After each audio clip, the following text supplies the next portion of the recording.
Welcome to the Big Success Podcast, cutting-edge conversations on business and personal success, as well as how to level up. Here's your host, #1 business coach in the world, Brad Sugars. Hey, and welcome to this week's episode of the Big Success Podcast. I'm Brad Sugars, your host, and BS stands for Brad Sugars and Big Success. And we're going to talk about that today with Dr. Michelle Rozen. She is the change doctor. She's been on NBC, ABC, Fox. She's all over the place. Written some amazing books, The 2-Second Decision. We paid her big money to come speak at a conference, but today you get to listen in for free. Learn success from a master of change, a master of success, the change doctor, Dr. Michelle Rozen. And Big Success this week, we're talking with Dr. Michelle Rozen. Michelle, thanks for being a part of the Big Success Podcast. Oh, it's my pleasure. I'm so glad to be here, Brad. You know, when we think about success, and I always ask people on this one, what is success to you? How do you define success? It's so interesting, Brad, because it's very, very personal. And it goes back to what pushes us, what motivates us, right? What is it to us? So for me, it's always been my family, my kids, my husband Adam, my 3 kids. I'm not counting my dogs, but they're a huge part of my motivation too. But family is my most important thing. And so a lot of the things that I've done, like when I completed my Ph.D, when I started speaking, when I have a very hard day and I think to myself, okay, I have to pull through, it's always around my family. Yeah, I love that it's so personal to you. I think that's a very important factor that a lot of people seem to miss. They try and make it about what they think other people want to see in their success. It's so true. And you know what? It's also okay to drop the guilt around what motivates you. Because if what moves you, what ticks you, is you want to make a point to someone about something, I think it's so legit. It's okay. Whatever moves you, moves you. There's no way for you to feel bad about it because of what, like you said, what you think other people expect to be your motivator. Yeah. So that every time you say that, I think of, when I first decided to be successful. But I want to ask you, when did you decide that you were going to be successful? When was it? Because success is not just I woke up and felt like I was successful one day. You have to kind of decide to be the best or to be a leader or to be great at what you do. Of course, because you have to get uncomfortable, and nobody likes being uncomfortable, so you have to have a really, really good reason to do that. So for me, this takes me back to a time in my life where I worked at a job that I didn't like, and I felt that I could be so much more. And if there's anything, Brad, that reminds me of how painful that was, I remember going home and telling my husband, Adam, that I feel like I'm wearing shoes that are 2 sizes too small every single day. That means that I am not living the kind of life that is to my potential. And it really bothered me. I was looking around at other people and saying, I could be so much more. And that pain was the catalyst to me getting out of my comfort zone and making a huge effort to live to my full potential. Yeah, I love those words, live to my full potential. It's, right. What you deny in self, you deny in others, and what you deny of self. And so I love the way that thing. So then let's get into some depth then. How does success happen? How does success become a reality for people? What's your theories and thoughts on that one? People think of success as it's a very big term. Like, what is success? You could be extremely successful at your career, but a complete failure or feel like a complete failure in your personal life. Yeah. So are you successful? Are you not successful? Or it could be the other way around. And so if you look at it from a very personal angle, I think that success is when you feel that you have lived or are living to your full potential in multiple aspects of your life. So to me, it's getting up in the morning and saying, how can I be the best person that I can be today? And that is as a parent, as a spouse, as a daughter, as a friend, as a professional. And how does that happen, though? How do people make that? What are the steps from, like, if you look back at the steps you took from working that job with the shoes 2 sizes wrong size to today, how did that happen? What was the process for you? So it has to start from pain. So I would say step number 1 is your pain. And I talk about that in my book, 2-Second Decisions, about the 5 steps to change. So the first step is pain. The second step is that you decide what you want, right? You can have all the pain in the world, but if you don't know what to do with it, you're not even halfway there. And then you have to have a support system. You can't do it all on your own, right? You have to have the people that support you. And if you have people in your environment that are negative and don't support you, you have to decide what you're going to do about that. Because so you decided. Back to you. Yeah, you decided that. You left that job. It was pretty.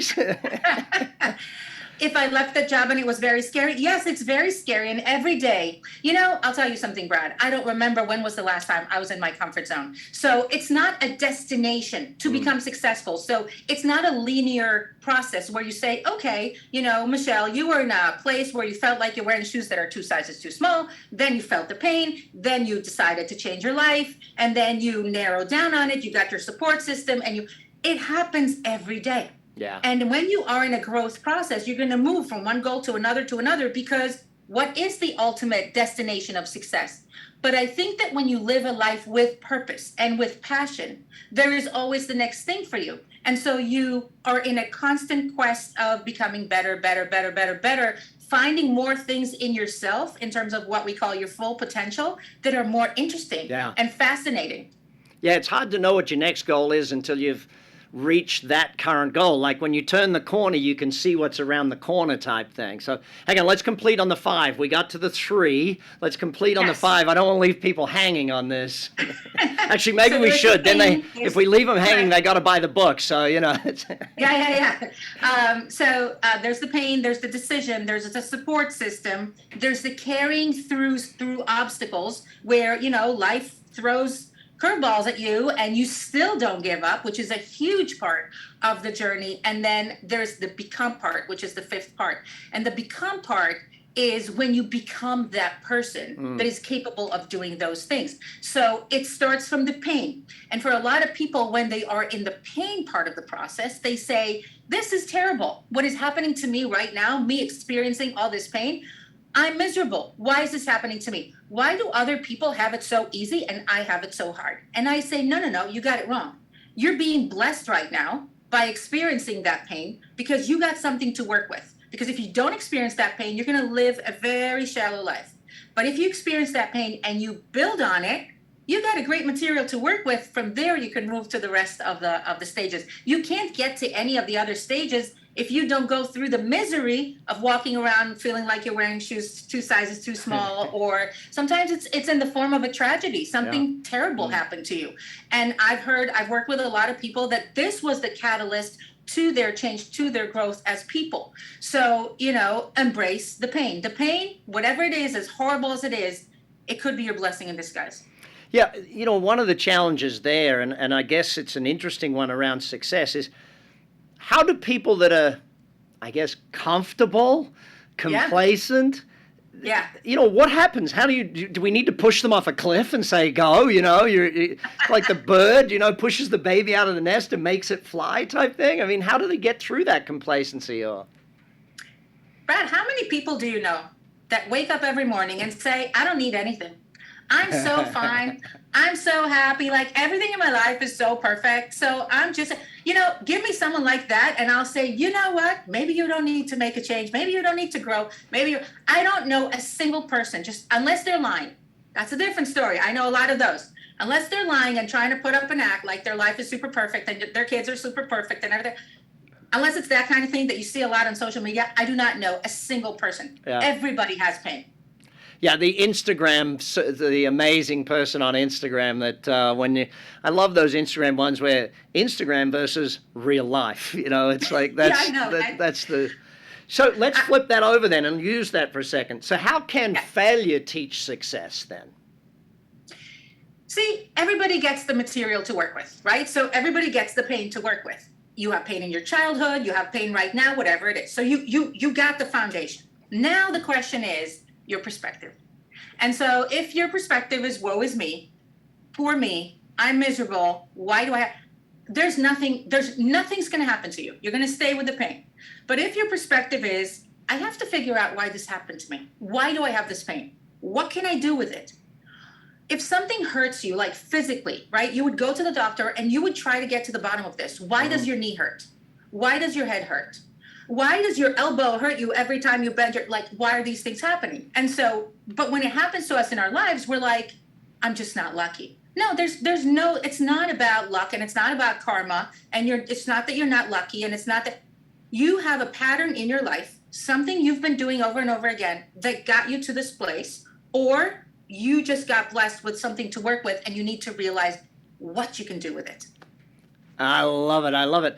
Listen, I'm Brad Sugars. I'm your host. We're here with the Change Doctor, Dr. Michelle Rozen, and we're going to come back and talk about change and leadership and how to get through all that stress and all those things. We'll take a break. We'll be back in a second. Getting rich is a lot simpler than most people realize. Billionaire in Training by Brad Sugars puts you on the fast track to wealth creation through buying, building, and selling businesses, and doing it at a faster pace than you ever thought possible. Pick up your copy of Billionaire in Training today. Welcome back to the Big Success Podcast. I'm your host, Brad Sugars, the Change Doctor, Michelle Rozen. Michelle, listen, change is the big subject of the day right now because literally it's the only consistent. How do you define change in your world? Because it's your profession, it's your thing. Right. So we've had a panel of change management professionals right before the pandemic. Like, Brad, this is like 2 days before shutdown when somebody, we would put a few hand sanitizers and think that we beat the pandemic that week. Yeah. Okay. So that was a panel in New York. And I remember telling them very clearly, I don't believe in change management. So that word change, like it's a big word. So what does that actually mean? I told them, I don't believe in change management. I believe in life management. So change is about taking everything that hurts you, because we talked about that pain, right? Yep. Taking everything that hurts you and doesn't work for you, and figuring out what you are doing over and over again without even thinking that brings to that result that you can change. Because a lot of our behaviors, the average person makes about 35,000 decisions every single day on what to wear, what to say, how to save money, how to handle the people they love, how to handle business, right? How to handle everything. And it's not humanly possible to make 35,000 decisions. So a lot of those decisions we make without even thinking, like autopilot all the way. And some of those automated decisions take us to places that we've been at 100 times over in our lives, just because this is how we do things. So if somebody's going to trigger you and you're going to snap, somebody triggered you and you've snapped like 1,000 times before in your life. Yeah. So the question is, how are you going to do things differently to get a different result from a very mindful place? And that's the essence, not just of change, but of success, transformation, happiness, purpose, everything. So thinking that through, and if we can start to move it to a business conversation and business change, because sure. Let's start with the process. There's changing yourself, which, they always say changing yourself's hard enough. Changing another group of people is a bigger challenge. So how do we introduce change in a team environment, not just a personal environment? Of course. I work with that all the time because a lot of my clients are Fortune 500 companies, big corporations. So I don't believe in the distinction between the company and the individual. It has to be combined. Because if you're not going to buy into the idea of let's do things differently to get a different result, to get what we want, if you're going to stay with it just on an organizational level, you've got the buy-in from here. It's the right thing to do. It's going to bring you business growth. You know all those things rationally. You're not going to buy from the gut. To create a real sustainable change within a company, within an organization, you have to get the buy-in from the gut. And that's the that was actually great. If you have bloopers, put me on bloopers. That's the become part of the process. That's the fifth phase. Why? Because you become the kind of person that does things differently to get a different result. You become the kind of person who is more mindful in everything that they do. You're not going to be able to separate the two. So I'm really huge on personal change intertwined with organizational change. Yeah. So as a leader then, how do people lead through change? Because I know you teach a bunch on this, and I've loved so many of your learnings on this for me to apply personally. Give everybody else, though, the things that I've had the privilege of learning from you. So when you lead a group of people through change, I think the most important thing to understand for the leader is how difficult it is. It's really hard. It's really challenging. The brain hates change, hates it with passion, because we want to be comfortable, because we want things to stay the way they are, because it's less energy for the brain to spend. So the first place I usually start with is the compassion piece and the understanding of what you're actually asking people to do and why they resist you. the human factor of leadership that has been sort of a growing trend over the years before the pandemic became very central to leadership. And I just did a LinkedIn Live on that just recently with 3 other leaders. And they've expressed their opinions too, and their take on the fact that the soft skills are now critical. So if you're the kind of leader who leads a team through change, the first thing you need to do is work on yourself, work on your people skills, because if you don't have the compassion and you don't have the ability to work well with others and to show gratitude, you're not going to make it. You can have a stellar process for change management. It's not going to work. You got to be a person first. So it's back to like the things that our mothers taught us, that our fathers taught us, that our grandparents, how to be a person. Yeah, treat others the same way, all that sort of stuff. One of the things I noticed in many of my companies pre-COVID to post-COVID was a change in the culture of the organization, where that culture that everyone loved coming to the office and everyone had a great experience, everyone really enjoyed it, and then they worked from home for a while. And it's like, well, do we love coming to the office anymore? Or do we kind of love doing both? Or do we kind of love... Yeah. So take me through how, we can, I guess everyone's back, but bring back that feeling, I guess, in people. How do you get that culture back? How do you get that feeling back in people? We have that need to go back. Remember at the time of the pandemic, Brad, when everybody said, when do we go back to the normal? And then everybody discovered that there's no going back. It's going to be something completely different now. Yeah. We're never going to go back to what it was before. So there's a need of leaders to understand that this is a new situation now. And let's not forget that a lot of millennials came into the workforce. There's a lot of new young people that have a completely different mindset. You need to lead them completely differently. They need a lot of purpose. They interact very differently. So there's a lot, the savvy leaders who are now, a top leadership position, there's a lot of new things for them to learn. They're not in their comfort level too, because you think that they would know how to do it by now, but everything changed.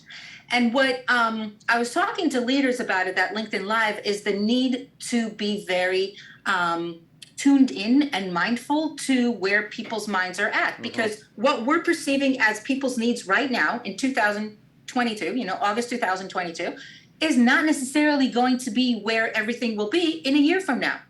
Change is not, okay, things change and now we have to adapt. Change is more like, oh my gosh, everything changes all the time. How do I perform at my best within all this change that is happening so quickly? So that leads me then to reactive versus proactive change. I see a lot of business people, they wait until, the world's ending, they have to change, versus being on that leading cusp of continually changing for them. Explain to people the mindset, I guess, between the two, and how do they get into that proactive mindset? Brad, what's the most important thing that I feel we should tell people? I think we should tell them to stop. And stop means that to stop and think. Because the race is going. And a lot of people are burned out these days, and they don't even realize that they're burned out because they're so busy. We live in a very busy culture. And so if anybody wants to shift from being reactive to proactive, the first thing they need to do is pause and think. How many times, people don't have time to think. So when you run a company, you have meetings for the company with an agenda, with a mission statement, with tracking down, goals and performance. But you don't do that for yourself, right? You just go on from one thing to another. And so you're reactive. Right. How to stop? Listen, I love walks. Whenever I can, now it's super hot, but whenever I can, I take an hour-long walk and I think when I move my body. I can't meditate. Other people, I'm way too ADHD for that. Other people meditate. Someone else may swim. Somebody may go to therapy. Somebody may go to a coaching session, just to stop and reflect. So to shift from reactive to proactive, first you stop, you reflect, you think, and then you shift. Yeah. When you said that, I'm sitting there thinking, well, I do all of the above: swim, run, walk. It's like I must do it a lot. So that you mentioned though in there the whole burnout, the overwhelm thing, that stress factor. I know that's something that you're big and you care a lot about. How do people move through that, and what's the process of that one?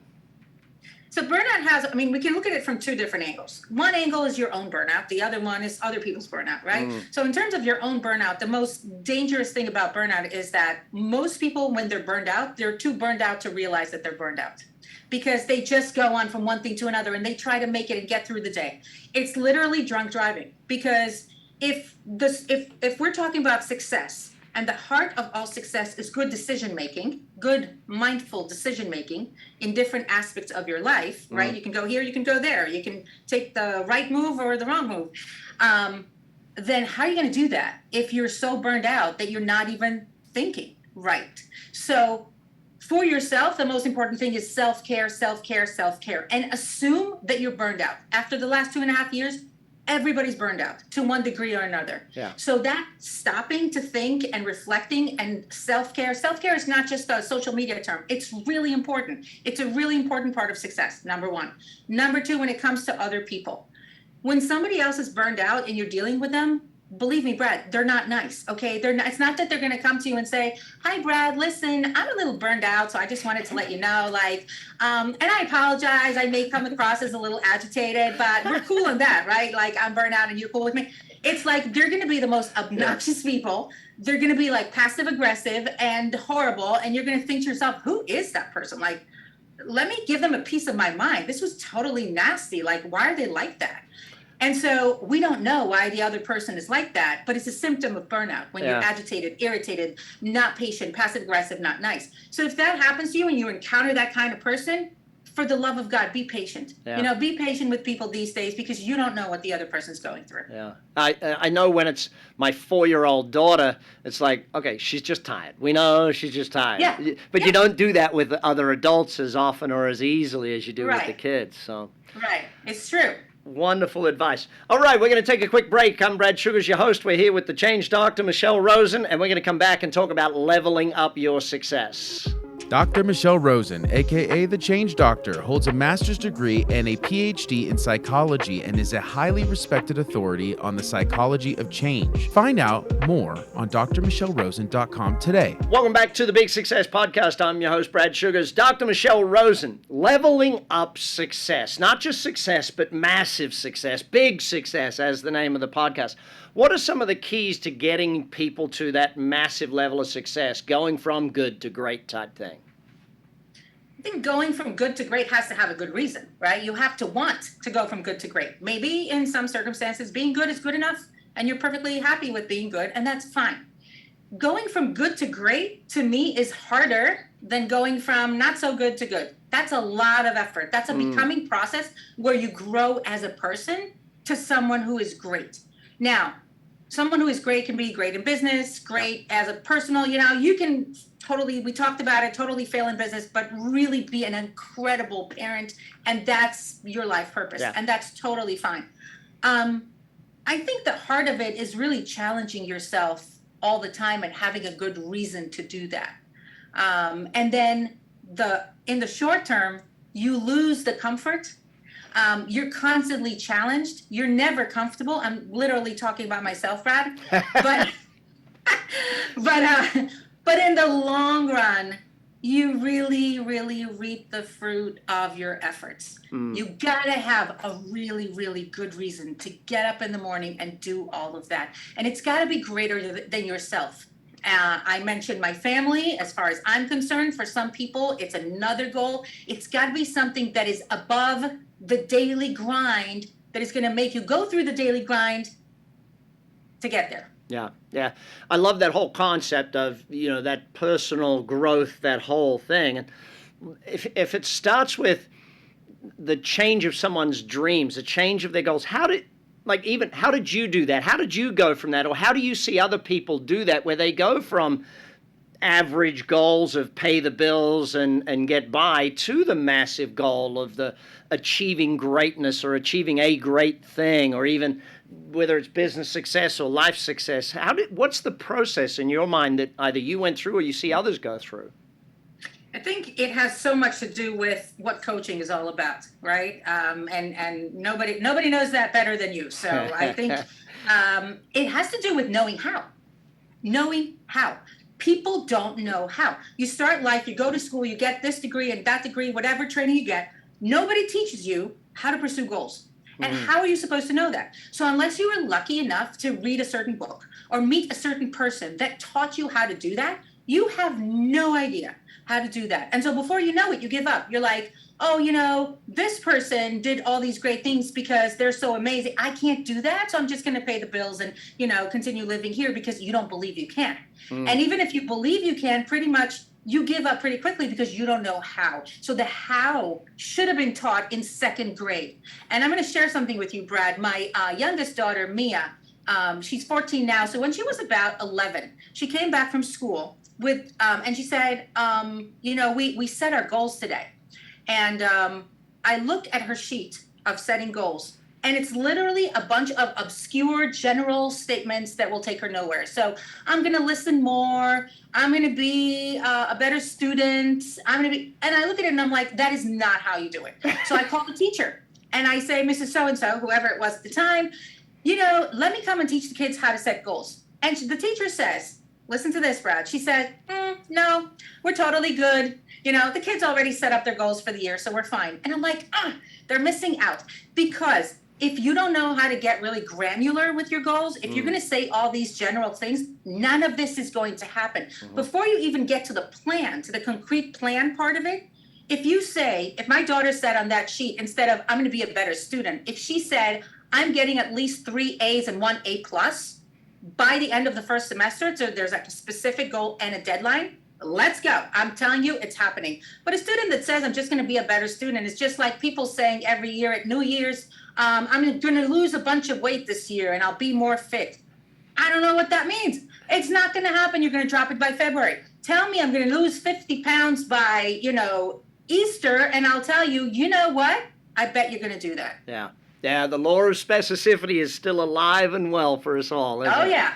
All right, so let's go to the quick fire round, all right? We're going to talk about 7 different areas and what's your one key thing to having success in this area.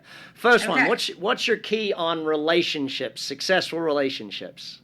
Accountability. Start looking at what you're doing because you can't change people, but you can change your reaction. Perfect. Health, key success on health. Respect your health because you need to respect yourself. Wonderful. Wealth, key success on wealth. Set goals and pursue your goals. Wealth Excellent. is not a bad word. It's a wonderful word. Pursue it. Now, normally I would ask this, but I think you've covered, but I'll ask it again anyway. Goals, key success on goals. Granular, granular, granular. How about fun and vacations, the good times? What's your key to success on having those? You gotta have some fun. And finally, self-development, key to success on self-development. Your life, it was given to you as a gift. Respect it and keep growing for the rest of your life because in nature, whatever doesn't grow crumbles and dies. So keep growing. Love that. Okay, so we finish every Big Success podcast with this question. What's the best piece of advice you've ever been given on success or the best quote that you love for success? So I can tell you what I sign my books with, and that's my key to everything. I sign it with, it's never going to be the right time. Take the first step. Love it. Dr. Michelle Rozen, the Change Doctor. Thank you for being on the Big Success Podcast. Thank you, Brad, for having me. And that's the Big Success Podcast for today. Hopefully you took a lot of notes. Hopefully you learned a bunch, and hopefully you're going to take action on it. Big Success, BS, Brad Sugars. That's right, lean into it. Take action. Check all the show notes. Make sure you click the links and subscribe. Hit that subscribe button right now. Read a bunch, learn a bunch, check out everything from our guests today. This is me, Brad Sugars, saying to you, let's keep going for some big success, and I'll see you on the next episode of this podcast. You've been listening to the Big Success Podcast with the #1 business coach in the world, Brad Sugars. To learn more about how to achieve business and personal success, as well as how to level up or listen to past episodes, visit www.bradsugars.com.